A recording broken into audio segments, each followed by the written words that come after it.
Hello, I'm Dr. Stephen Stosny, and welcome to our course on compassionate parenting. Okay, now why yet another parenting program? Because there are dozens, if not hundreds of them out there. But programs for parents are not designed for distressed families. Though all children need compassionate nurturing and guidance and compassionate discipline, when there is chronic resentment, anger, or emotional abuse between parents, the need is critical. Today's children grow up in a more complex and dangerous world than their parents did, certainly than my generation did. They must navigate mounting risks to safety from violence, drugs, STDs, pregnancy, auto crashes, and suicide. And also child murder. We should put that in there. That is much increased in the last generation.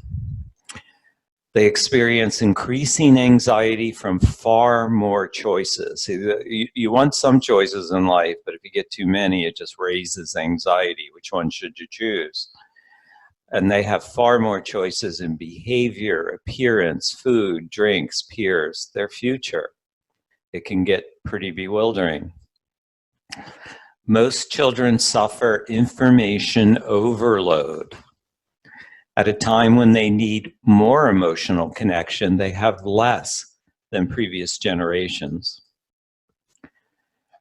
Now, let me give this caveat right at the beginning. Compassion does not mean letting children get away with bad or selfish behavior. That's not compassionate. That's not in their best interest. Permissiveness, not in their best interest.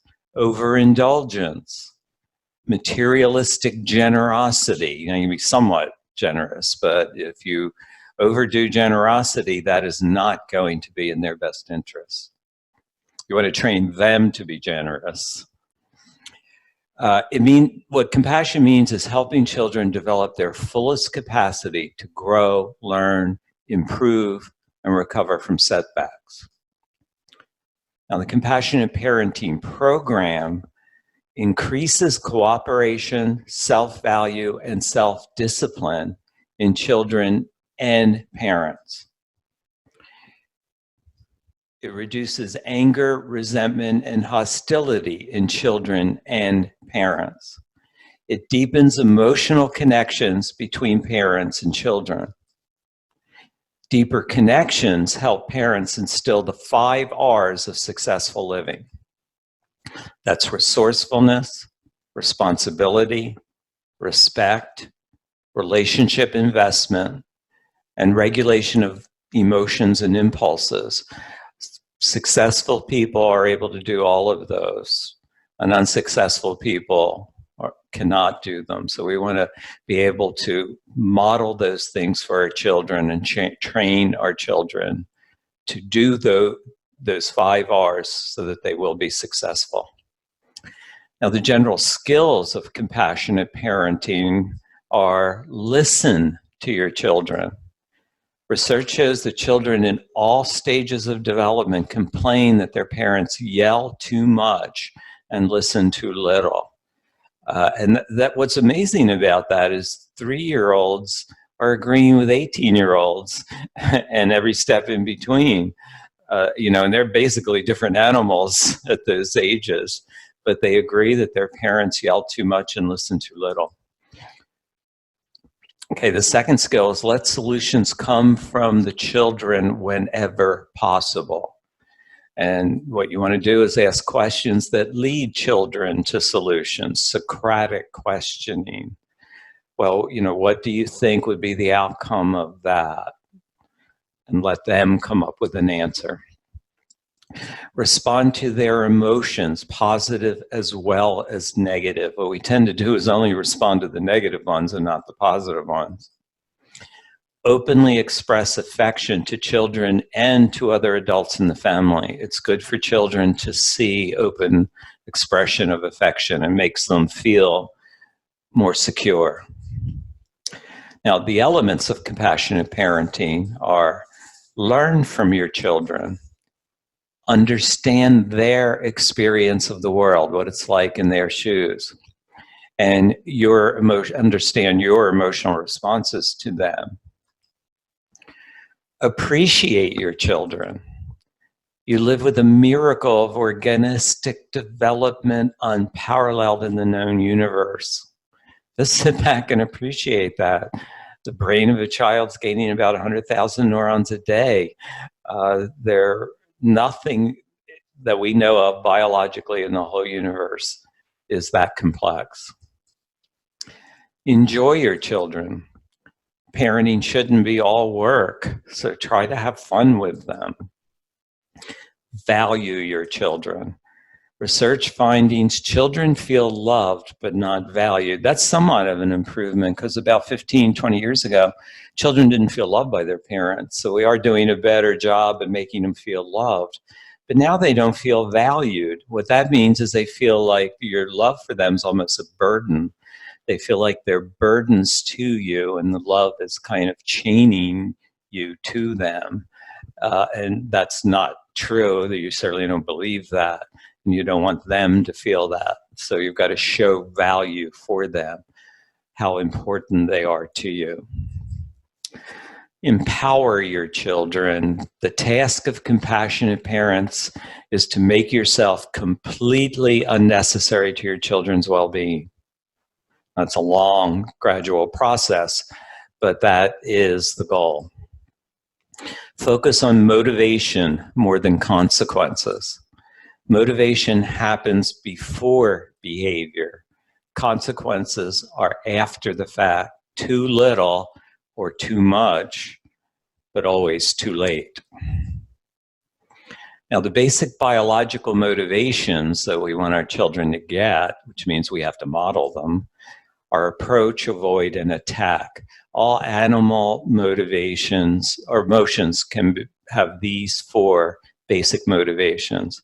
Approach is, I want more of you, I'm more interested in you. All animals display that: interest, curiosity, affection. Humans, it's compassion, love, kindness. Avoid, I don't want more of you. I'm going to put my attention somewhere else. An attack, I'm perceiving you as a threat, and I want to neutralize it by warning, threatening, or intimidating. Now, most of the attacks these days are ego threats, and our children can certainly threaten our egos. So approach, avoid, attack. Approach motivation, I'm interested, concerned, want to help, encourage, influence, guide, etc. What's the likely response to approach motivation? If you are in an approach motivation to your children, what likely response are you going to get? Now, by likely, I mean most of the time, not all of the time. Avoid motivation, I'm not interested, I don't care how you feel, just do what I want. What's the most likely response? Probably not the one you want. An attack motivation is devalue, punish, get back, put down, dehumanize. And the most likely response, they might not do it overtly, but they're going to do it in their heads, and it just creates hostility and resentment in the household. Now, most anger at our children is to punish them for reminding us that we feel inadequate as parents or feel like failures as parents. See, the sense of self as parent always intervenes in our relationship with our children. They reflect on us, how well we're doing as parents. Okay, now which motivations equal success? Almost anything a parent says or does in approach motivation will succeed in the long run. Not always in the short run. It won't always get you cooperation. Most of the time it will, but not always. But it'll always be more successful in the long run because you're building goodwill with your children. And goodwill is the greatest motivation to cooperate. And just think about that. If somebody shows goodwill to you, are you motivated to cooperate with them? And of course, that's human nature. Almost anything a parent says or does in avoid or attack will fail in the long run. It might get short-term compliance, but you're going to get resentment and hostility. Now, many parents try to change their children's behavior in attack motivations, invoking guilt, shame, or fear. Now, attack motivations also inhibit learning, lower self-value in parents and children, because you don't like yourself when you're attacking your children verbally or emotionally or physically. And it causes resentment and hostility in parents and children. So you start to resent them, and they certainly start to resent you. And it often makes children selfish and sneaky. If your parents disciplined you and attack motivations, chances are when you were a child that you were sneaky and thought about yourself first, because that's what attack motivations engender. They don't make you more compassionate, they tend to make you more selfish. Now, do you want your children to be motivated by their instinct to cooperate and by their inherent interest, or by fear and temporary submission?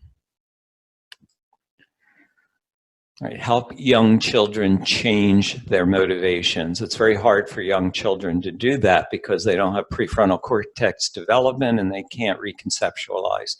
So we have to help them do it. And the easiest way to do that is to shift their interest. Don't stop it with shame or fear. See, shame or fear stops interest and inhibits it. What we want to do is shift their interest into what you want them to do. Be sensitive to transitions. Most negative emotions in your lifetime actually occur during transitions. That's when you stop doing one thing and start doing another. The consensus of opinion among researchers is because we're more susceptible to negativity then, because your brain's focused on what it's going to do next in the transition, and your normal defenses against negativity break down. So just be sensitive that you're more likely to feel negative during a transition, getting ready to do something or starting to do something different.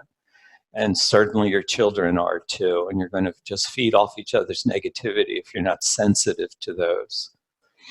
Be sure you're heard. Instruct with respectful eye contact and gentle touch. A lot of times children in general don't auditory process as well as adults do, and boys don't do it as well as girls. So a lot of times you think they're ignoring you or defying you when they're not really processing the meaning of what you're saying. They're hearing it, but the part of the brain that interprets the meaning is not as developed in them as it is in adults. So if you have to say something important, like give instructions to your children, do it with respectful eye contact and gently touch them. That way they have 3 sensory modalities, and you're far more likely to be really heard and for them to really absorb the instruction. For younger children, choose toys that have something beneath the surface to deepen interest. Young children cannot sustain interest for long, but they can develop awareness that interest is sustained by depth. So toys that have something inside of them, or the more you play with them, the more complex they get. Those are what you want to look for young children. Now, to influence our children's behavior positively, we must regulate our own motivations. And what we want to do is model self-regulation. A crucial lesson for children to learn is balance self-compassion with compassion for others. And they're only going to learn that by modeling. Take care of yourself and your children. You've got to do more for your children than you do for yourself, but they have to see you taking care of yourself too. Now, the only way they're likely to learn is by watching you. Think in terms of modeling, not lecturing. I hate to be the one to break this to you, but children do not learn very much by what we tell them. They learn by watching us. And actually, all animals learn that way. The juveniles watch the adults. So parental modeling is what you want to focus on. Even in this age of social media with so many extra-familiar influences on children, they still learn crucial life lessons from their parents. Not so much from what we tell them, and certainly not from our lectures and demands. They learn by watching us. The most powerful way to guide children is to model the behaviors and values you want them to adopt.